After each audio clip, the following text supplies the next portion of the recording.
Israel ने Gaza में फिर से हमले शुरू कर दिया है। इसराइल डिफेंस फोर्सेस के मुताबिक वायुसेना ने गाजा में हमास के ठिकानों पर यह स्ट्राइक की है। टाइम्स ऑफ इसराइल के मुताबिक इन हमलों में अब तक 232 लोगों की मौत हो चुकी है, वहीं 300 से ज्यादा लोग घायल हो चुके हैं। 19 जनवरी को इसराइल हमास में शुरू हुए सीज फायर के बाद इसराइल का गाजा में सबसे बड़ा हमला है।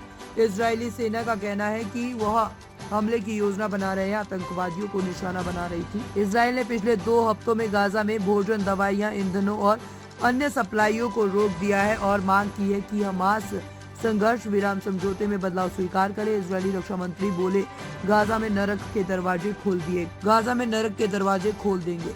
इजरायली प्रधानमंत्री बेंजामिन नेतन्याहू ने कहा है कि उन्होंने ये हमले इसलिए करवाए क्योंकि सीज़फायर पर हो रही बातचीत आगे नहीं बढ़ रही थी। नेतन्याहू कई बार फिर से जंग शुरू करने की धमकी भी दे चुके हैं। वहीं इजराइल के रक्षा मंत्री इजराइल काट्ज ने चेतावनी दी है कि अगर बंधकों को रिहा नहीं किया गया तो गाजा में नरक के दरवाजे खोल देंगे। हमास ने इजरायली हवाई हमलों को सीज़फायर का उल्लंघन बताया है। हमास ने धमकी दी है कि इस कदम से उनकी कैद में मौजूद इजरायली बंधकों की जानें खतरे में आ सकती है। हमास ने कहा है कि इजरायल ने बिना किसी उकसावे के हमले किए हैं। सीज़फायर के पहले फेज में 33 इजरायली बंधक रिहा हुए हैं। सीज़फायर का पहला फेज 1 मार्च को खत्म हो गया। पहले फेज में हमास ने 33 बंधकों को छोड़ा था, इनमें 8 शव शामिल है।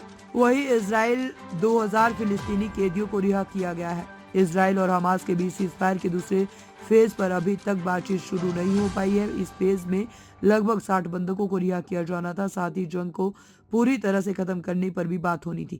हमास के पास अभी भी 24 जिंदा बंधक है और 35 के शव हैं। 3 फेज में पूरी होनी है सीज़फायर डील। इजराइल और फिलिस्तीन के बीच कैदियों की अदला बदली की ये डील 3 फेज में पूरी होनी है। इनमें 42 दिन तक बंधकों की अदला बदली की जाएगी। पहला फेज 19 जनवरी से 1 मार्च तक गाजा में पूरी तरह से युद्ध विराम रहा।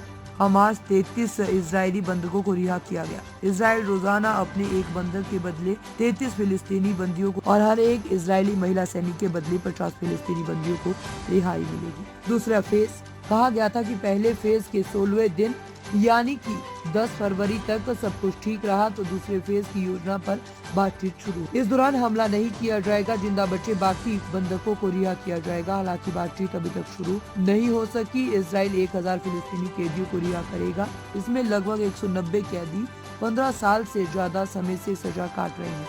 तीसरा फेज इस डील के आखिरी 3 फेज में गाजा को दोबारा बसाया जाएगा। इसमें 3 से 5 साल का समय लगेगा। हमास के कब्जे में मारे गए बंधकों के शवों भी इजराइल को सौंप दिए जाएंगे।